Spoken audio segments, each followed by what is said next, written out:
चल रहा है। अष्टावक्र जी जनक जी को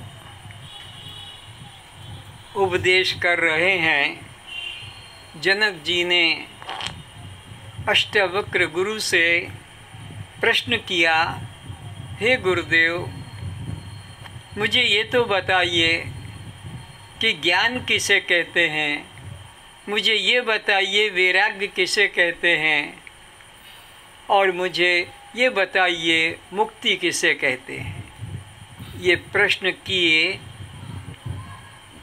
अष्टावक्र जी ने जनक को उसके प्रश्न के अनुरूप उत्तर दिया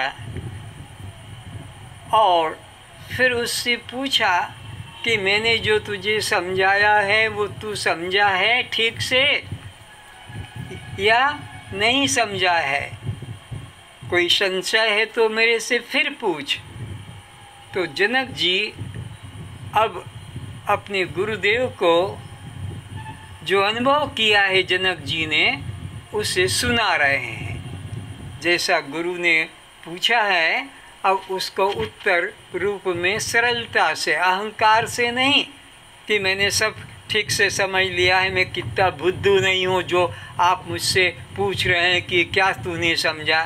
तो सरलता से, नम्रता से अपने अनुभव को प्रकट करते हैं।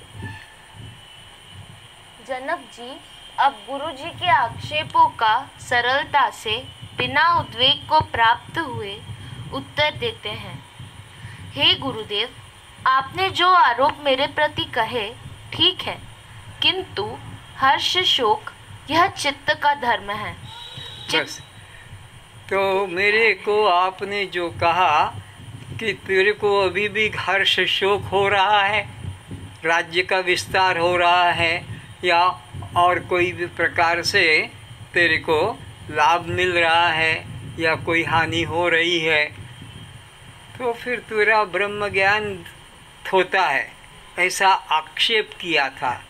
अब गुरु जी को उत्तर दे रहे हैं सरलता से कि हे गुरुदेव, आपने जो मेरे पर आरोपण किया कि तुझे हर्ष शोक क्यों हो रहा है, तूने तो ज्ञान पा लिया है। ज्ञानी को हर्ष शोक प्राप्ति पे न हर्ष होता है, न जाने पर दुख होता है। तो अब उत्तर में कह रहे हैं अहंकार रहित सरलता से, हे गुरुदेव, आपने जो मेरे पर आक्षेप किया है कि हर्ष शोक तुझे क्यों होता है, तो ये कहते हैं गुरुदेव, हर्ष शोक तो ये मन का धर्म है, चित्त का धर्म है। मैं तो मन नहीं, मैं तो चित्त हो रहा है मन को, मैं तो जान रहा हूँ कि मेरा मन चंचल है, कि मेरा मन अशांत है। तो जिसको भी मेरा कहा जाएगा, मेरा कुत्ता, मेरा जूता, मेरा गाय, मेरा घर, मेरा, तो जिसको मेरा कहा जाएगा मैं तो उससे अलग हूँ।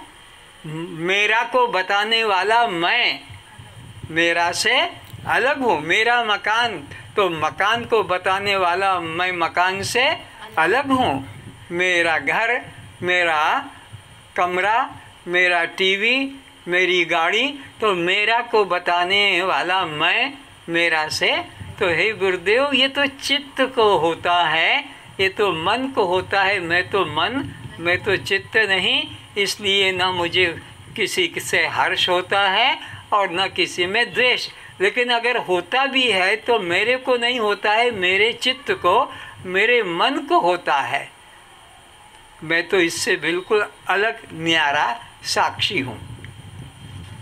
ज्ञानी का चित्त तो चैतन्य में मिल गया है। अब जिसके पास चित्त ही नहीं हो तो उसको क्या चित्त के विकार उठ सकेंगे? तो किसी के पास में धन हो तो चोरी का डर लगे, जिसके पास धन ही नहीं तो चोरी का डर कैसा कि कोई चोर कुछ चुरा तो नहीं ले जाए। जब आप सफ़र में जाते हैं तो कुछ तो पैसा साथ लेकर जाना ही पड़ता है। कहीं अटैची में रखा है कि कहीं बैग में रखा है कि कहीं पॉकेट में है, तो बार बार उसको टटोलते रहते हैं, ठीक है ना, जेब कटा तो नहीं इधर से उधर से। और जो फक्कड़ राम निरंजन, उसके पास न ताला न चाबी न अटैची न जेब, तो काहे का डर, आराम से मस्त हो तो सोएगा, क्योंकि नहीं। तो गुरुदेव, जिसका चित्त है उसको ही हर्ष शोक होता है। मेरे पास तो चित्त नाम की कोई वस्तु नहीं, मैं तो केवल शुद्ध चेतन आत्मा हूँ। इस प्रकार से ज्ञानी लोगों को चित्त ही नहीं है, तो चित्त का हर्ष शोक भी उसको सताता नहीं है। इसीलिए ज्ञानी तो हर्ष को प्राप्त ही नहीं होता है। ज्ञानी के पास एक ब्रह्म के अलावा दूसरी कुछ वस्तु ही नहीं है, तो न उसके पास अंतःकरण है न चित्त है, इसलिए वो हर्ष शोक से न्यारा है। तब आपने ऐसा किस लिए कहा कि तुझे धन कमाने में रुचि है और विषय भोगों में प्रीति है? ये पुष्प यहाँ दो किसने रखे हैं? गिर गए, तोड़ के कभी नहीं रखना, उसमें रखने से सुंदर 5 दिन 7 दिन रहेंगे। यहाँ भी सब नष्ट कर दी जाएंगे, कुचले जाएंगे, फेंके जाएंगे। उनका जीवन को वहाँ से नष्ट करके यहाँ रखने में आपकी क्या शरणागति तो नहीं होती? कोई भक्ति नहीं। आपका क्या है? पुष्प में ना पानी आपका है, ना खाद आपका है, ना प्रकाश आपका है, ना वायु आपकी है, ना जमीन आपकी है। वो तो सब प्रकृति का पहले से ही है, तो इसलिए उसको कभी भी उठाकर चरणों में रखना नहीं। हाँ, तो विषय आगे बढ़ाओ। तब आपने मुझ पर यह आक्षेप नहीं, विषय भोगों में तेरी प्रीति है, यह आक्षेप मुझे समझ नहीं आया। ना हम देहो जन्म मृत्यु कुतो में, ना हम प्राणः च्युता पिपाशा कुतो में, ना हम चित्तः शोक मोहो कुतो में, ना हम कर्ता बंध मोक्ष कुतो में। हे गुरुदेव, अष्टावक्र जी को अब जनक जी कह रहे कि हे गुरुदेव, आपके द्वारा मैंने जाना कि मैं शरीर नहीं, मैं प्राण नहीं, मैं मन नहीं, मैं जीव नहीं।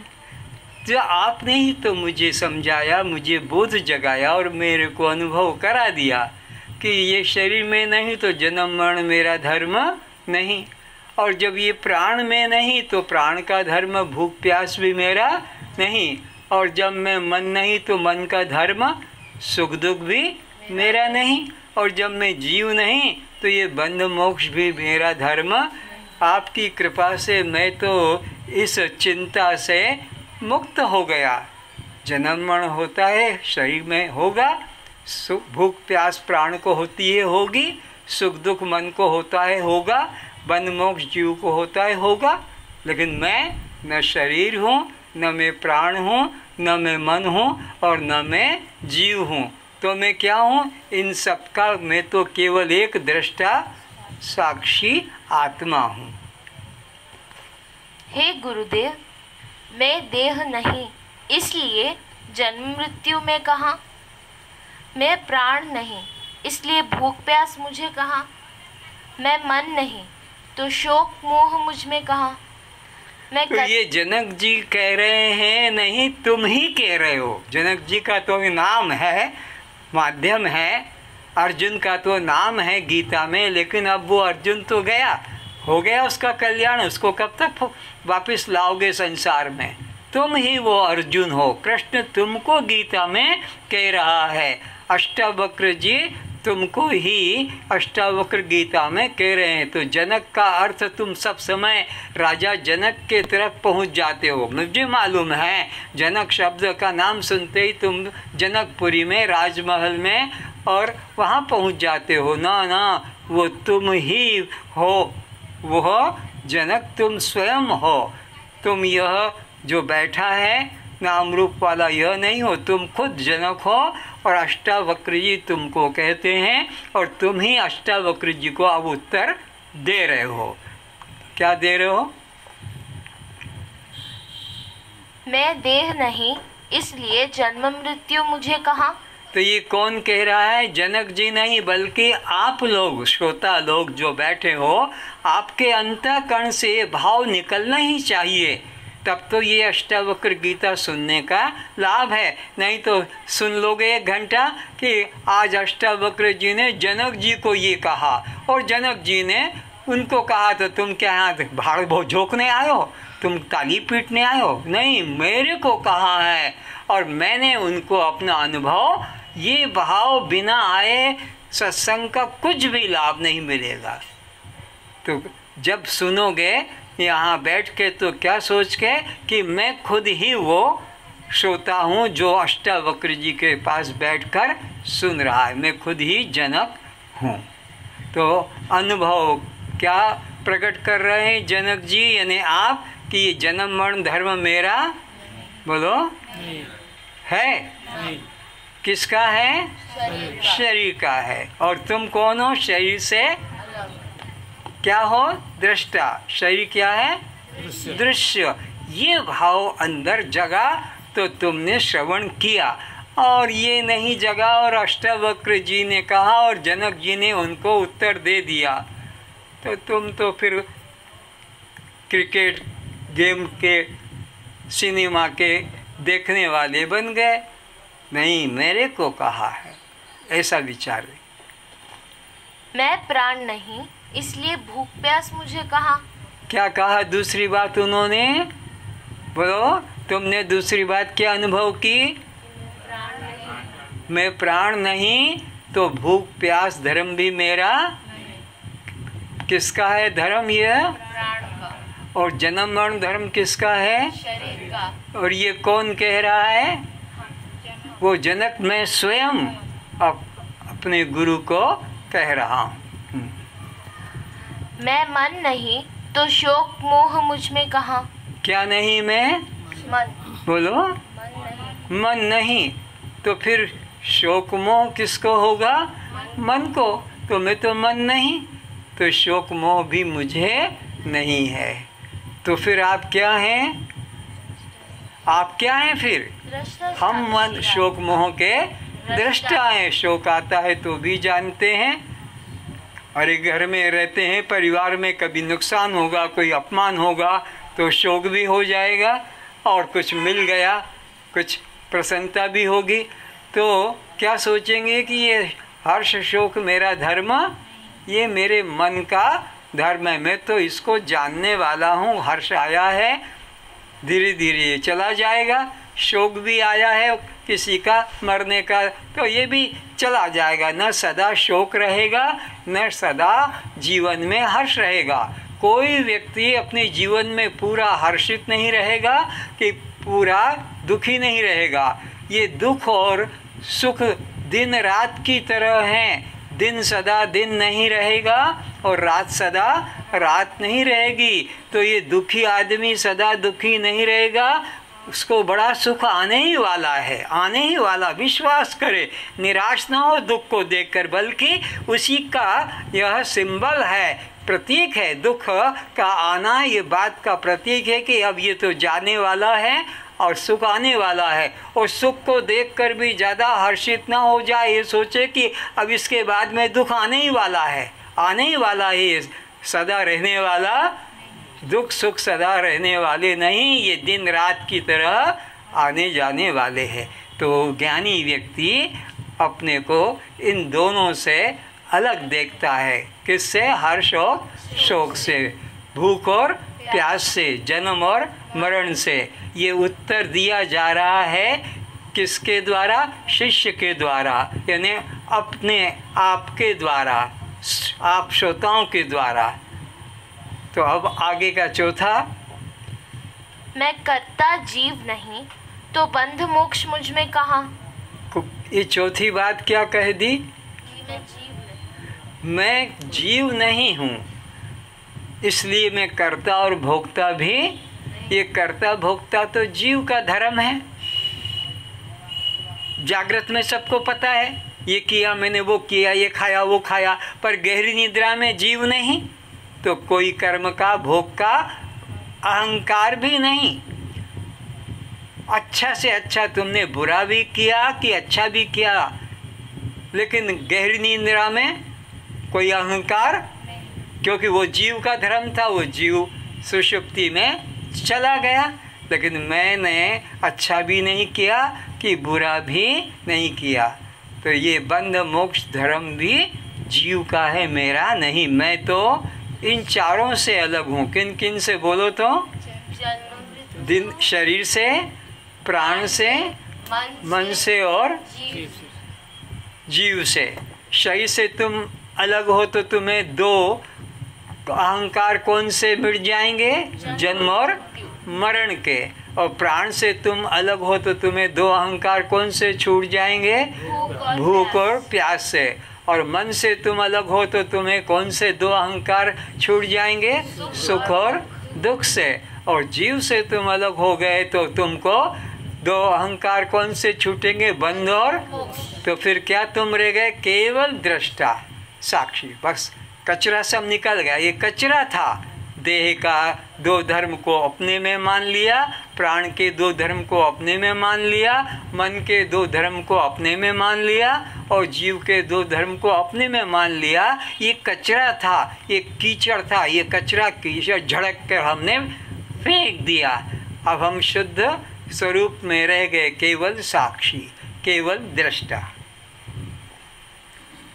हे गुरुदेव, बुद्धि जिसका निश्चय करती है, चित्त उसका चिंतन करता है, मन उसी का मनन करता है, उसी को चक्षु देखता है, श्रोत्र उसी विषय का श्रवण करता है, और वाणी उसी विषय को व्यक्त करती है। जब बुद्धि ही खो गई तो अब विषयों को ग्रहण करने का निश्चय कौन करे? आत्मन्येवात्मना तुष्टः स्थित प्रज्ञस्तदोच्यते। तो यहाँ कह रहे हैं, अपने अनुभव को बता रहे हैं कि जब मैं मन नहीं हूँ तो विषयों की तरफ कौन जाएगा? वाणी जाती है नहीं, वाणी के पास हमारी जो है बोलने की शक्ति। अगर बोलने की शक्ति नहीं तो वाणी का वर्णन नहीं होगा। आँख में देखने की शक्ति नहीं तो वो देख नहीं पाएगी, नाक में शक्ति नहीं सूंघने की तो सूंघ नहीं पाएगी। तो जब मन नहीं है तो बुद्धि किसका निर्णय करेगी? और जब बुद्धि नहीं तो अहंकार किसका करेगा? तो हे गुरुदेव, मैं ना मन हूँ, ना मैं बुद्धि हूँ, न चित्त हूँ, न अहंकार। मैं तो इन चारों वृत्तियों से अलग साक्षी मात्र हूँ। आत्मन्येव आत्मना तुष्टः स्थित प्रज्ञा तदोच्यते। ज्ञानी पुरुष तो अपने आत्म स्वरूप में ही संतुष्ट रहता है। तो ज्ञानी पुरुष किसी इंद्रिय के कर्मों में न तो आसक्त होता है, न उनमें अहंकार करता है। वो अपने आत्म भाव में, दृष्टा भाव में, साक्षी भाव में, असंग रूप में ही सब कुछ करता तो अकर्ता। सब कुछ करके भी क्या जानता है कि मैं कुछ भी नहीं करता। भोगते हुए भी क्या जानता है कि मैं भोगता नहीं हूँ। ये मेरे इंद्रियों का काम है। आँख देखती है किंतु मैं देखता, कान सुनता है मैं सुनता नहीं, वाणी बोलती है मैं बोलता नहीं, पैर चलते हैं पर मैं चलता, हाथ कर्म करते हैं मैं कर्म करता, मन सोचता है, बुद्धि अहंकार करती पर मैं तो मन बुद्धि, मैं केवल साक्षी मात्र हूँ। बस ज्ञानी अपने अंदर एक ही निर्णय रखता है कि मैं इस माया नगरी का मालिक हूँ, मायाधीश ज्ञान गुण धामो, ज्ञान स्वरूप जानने वाला आत्मा हूँ। उसे विषय भोगों में आसक्ति क्यों होगी? तो ज्ञानी व्यक्ति को अपने आत्मा में ही तृप्ति रहती है, आत्मा में ही पूर्णता का बोध होता है। उसको अनित्य पदार्थों में न भोगने की रुचि होती है, न उसको मिलने से हर्ष होता है, न जाने से दुख होता है। इसलिए उसको कोई प्रकार का दुख नहीं और आसक्ति भी नहीं। यद्वच्छा लाभ संतुष्टो द्वंद्वातीतो विमस्तरः समः सिद्ध अवसिद्धौ च कृत्वापि न निबध्यते।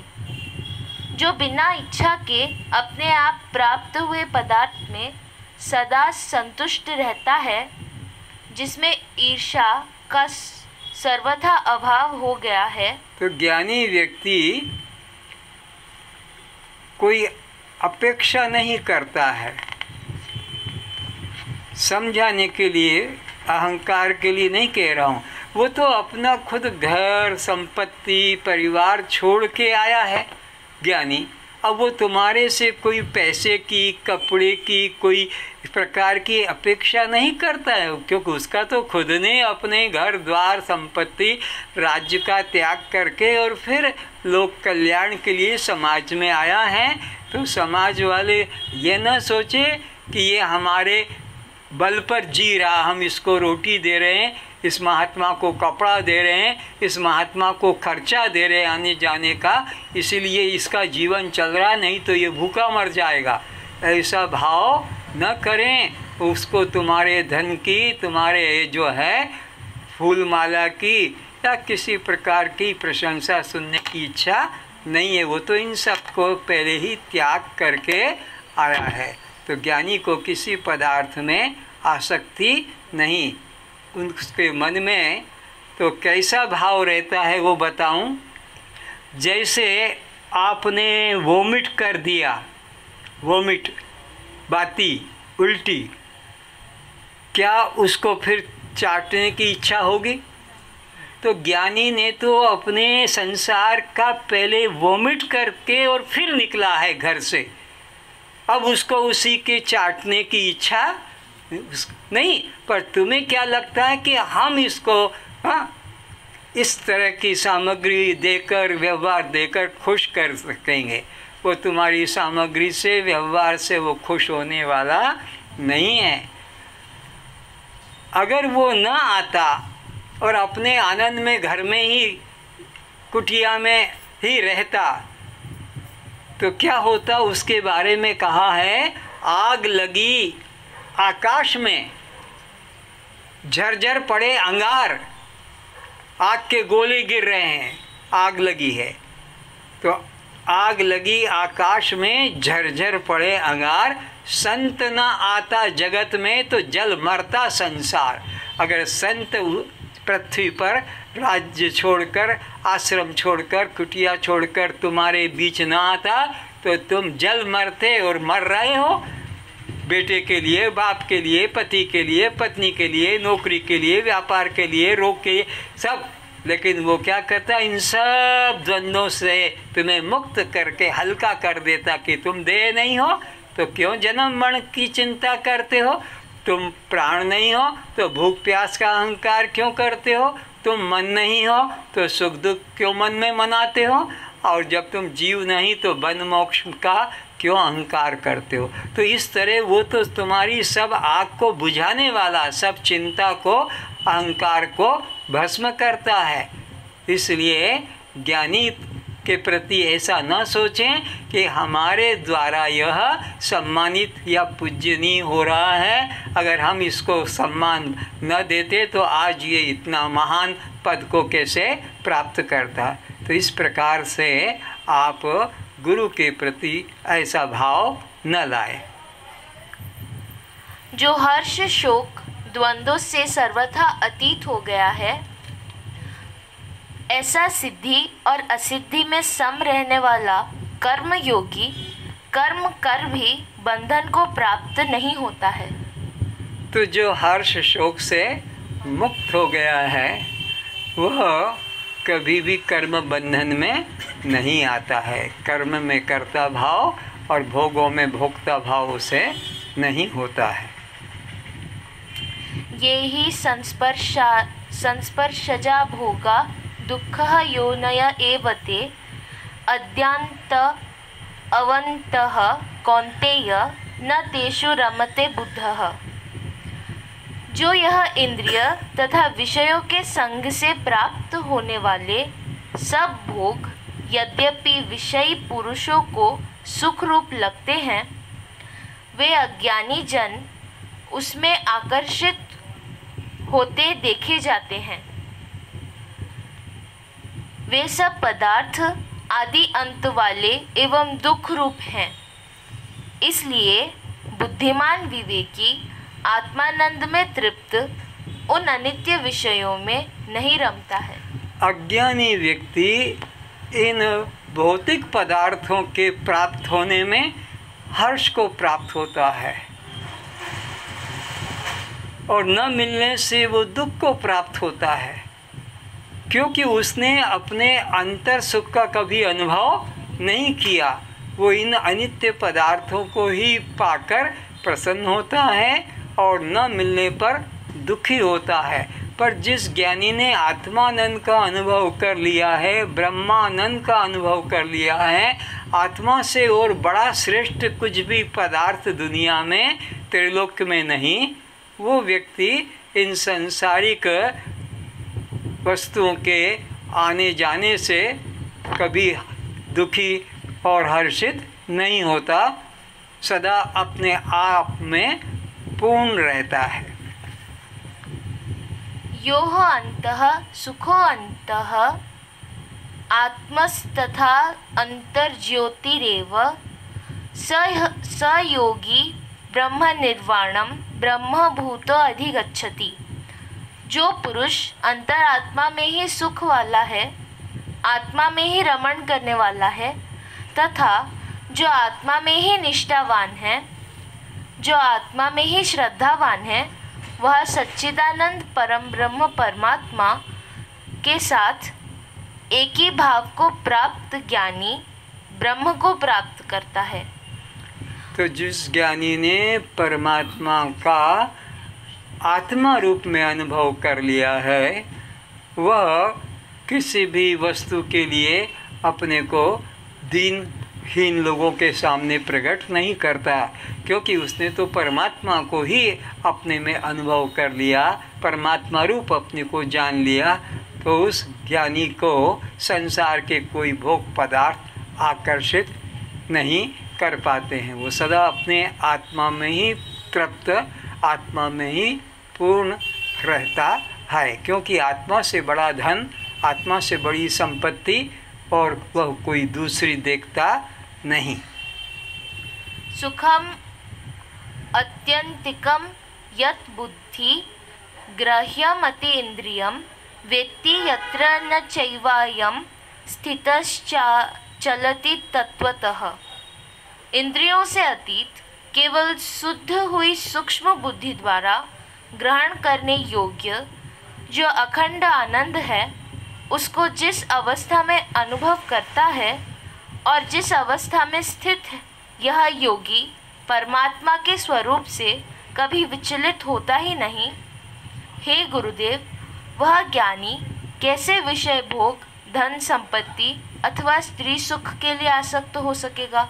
तो अब शिष्य यहाँ अपने गुरु को अनुभव की बात बता रहे हैं, नम्रता से, सरलता से, अहंकार नहीं कि मैंने तो ज्ञान पा लिया और मुझे कोई भोग आसक्ति नहीं, लेकिन कहते हैं कि जिसका मन आत्मा में ही तृप्त, आत्मा में ही संतुष्ट हो गया है, ऐसा व्यक्ति न स्त्री में आसक्त होता है, न धन में, न पुत्र में, उसको किसी में आसक्ति नहीं होती है। तो हे गुरुदेव, मेरे मन में तो इनकी मूल्य ही नहीं, स्त्री का कि पुत्र का, राज्य का, मेरे मन में से ये सब निकल गया, इसलिए मेरे मन में इन भोगों के प्रति कोई आसक्ति नहीं है।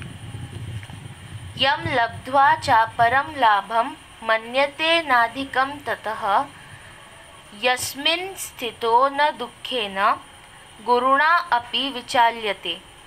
परमात्मा की प्राप्ति रूप जिस लाभ को प्राप्त होकर उससे अधिक दूसरा कुछ भी लाभ नहीं मानता और परमात्मा प्राप्ति रूप जिस अवस्था में योगी स्थित है वह जीवन में घटने वाले बड़े भारी दुख से भी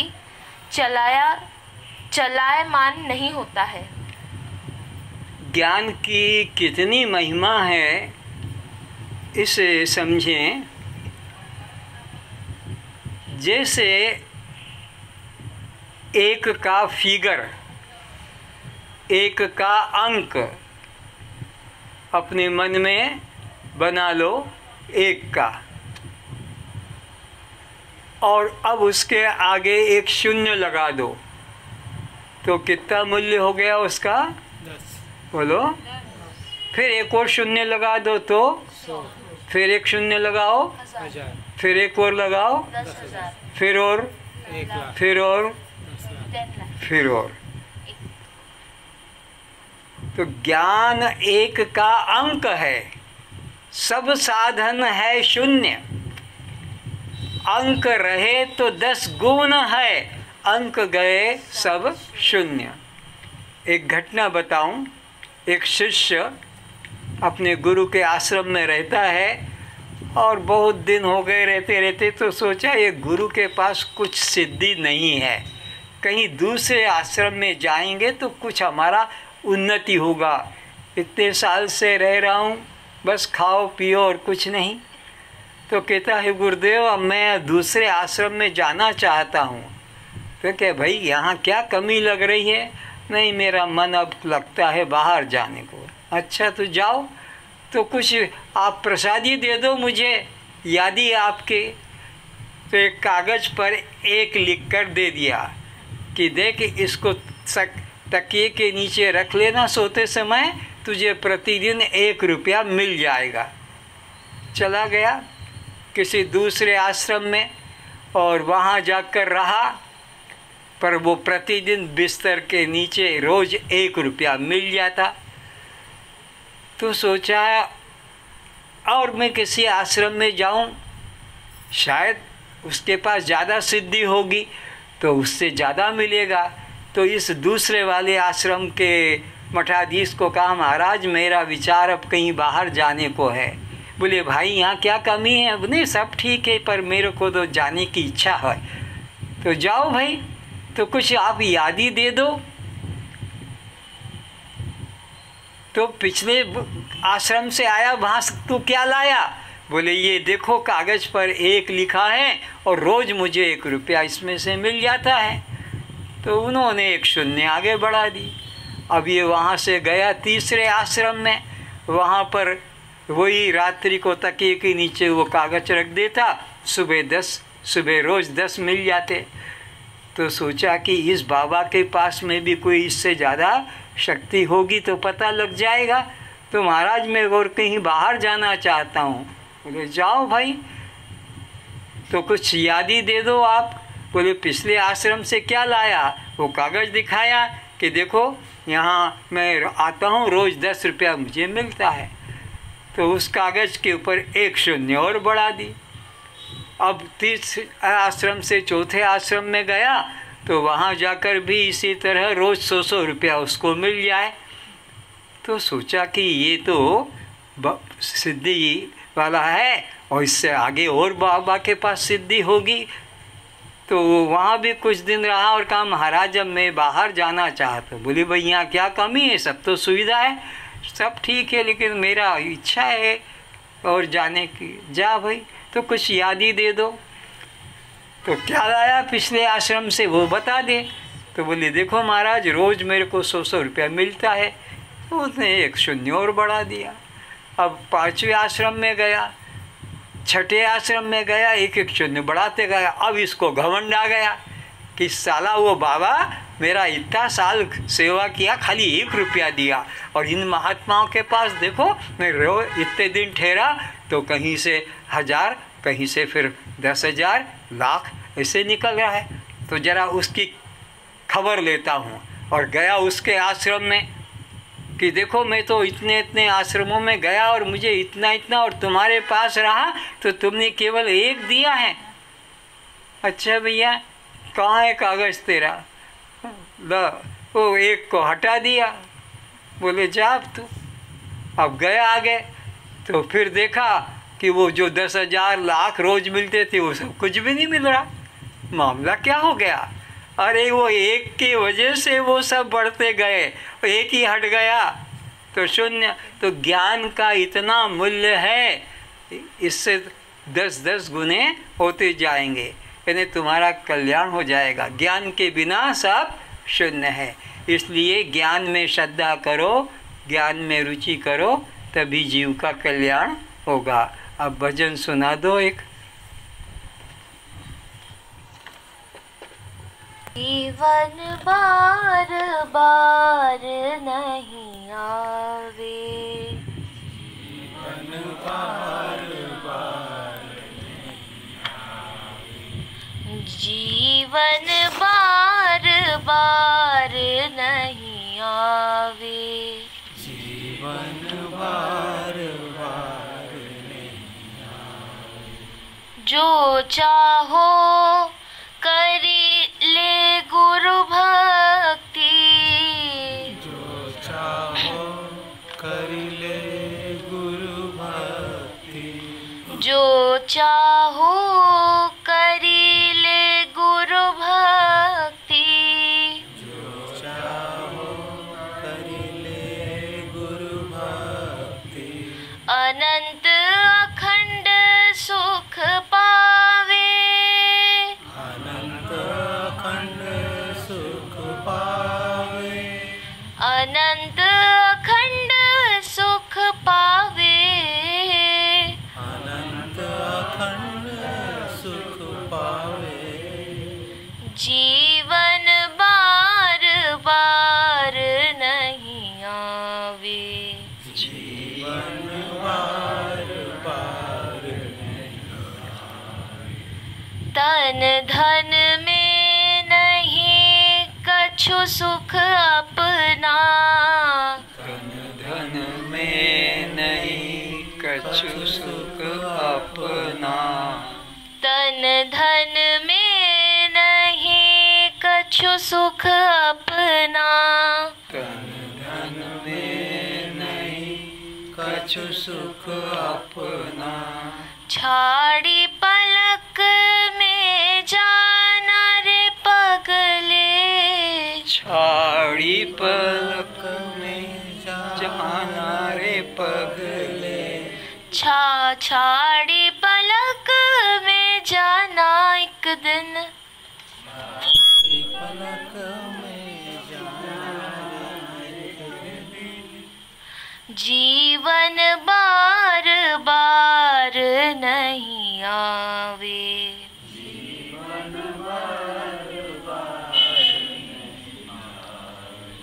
प्राण छूटे धन को मोबाइल का लाइट चालू कर दो। काम के,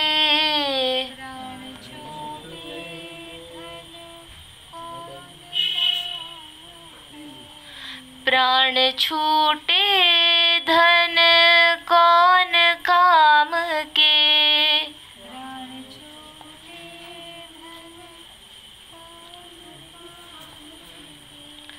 दान काहे को न देवे,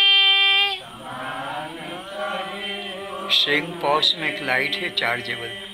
दान काहे को न देवे,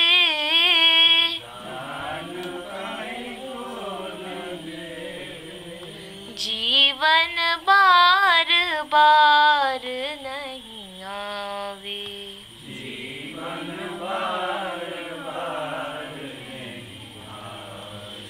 सुमिरन भजन करो साहिब का, सुमिरन भजन करो साहिब का, सुमिरन भजन करो प्रभु का,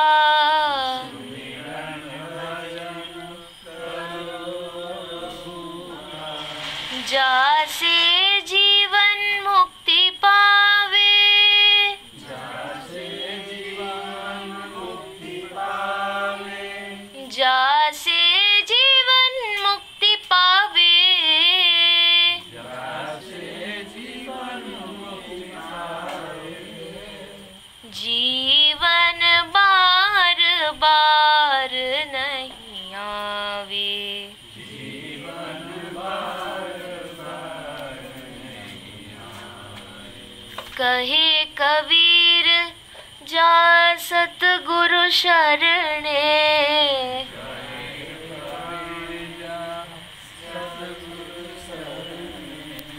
कहे कबीर जा सतगुरु शरणे। कहे कबीर जा सतगुरु शरणे। तो पुनः जन्म ना पावे। जन्म ना पावे। पुनः जन्म ना पावे।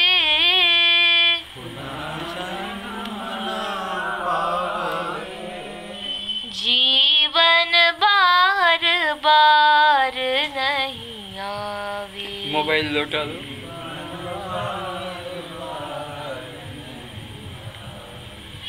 जीवन बार बार नहीं आवे।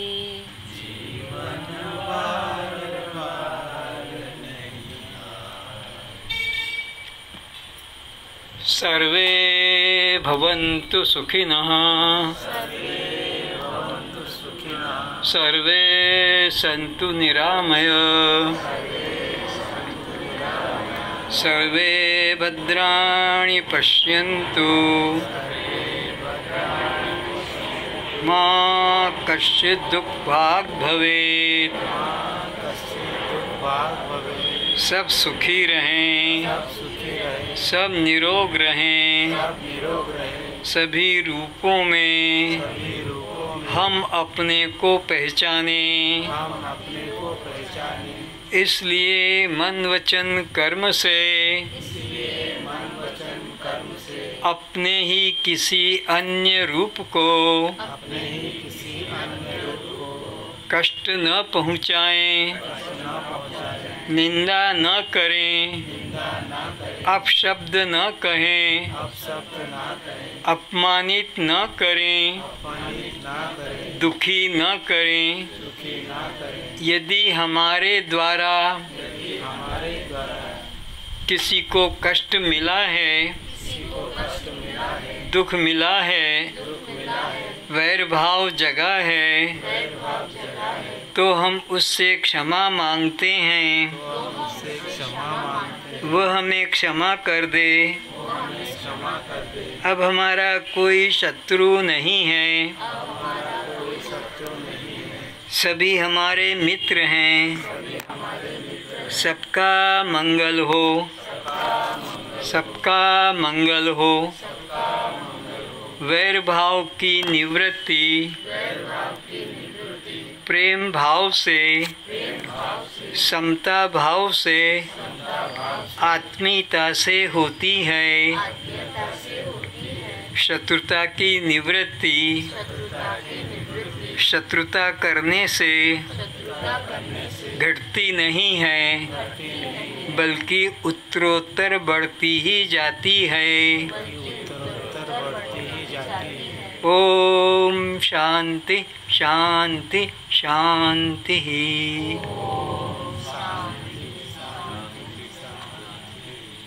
आपने एकाग्रता से, श्रद्धा से आज का विषय सुना, इसके लिए मैं बहुत आभारी हूँ। और मेरे द्वारा समझाने में, बताने में कुछ भूल हो गई हो, उसे भी क्षमा करेंगे।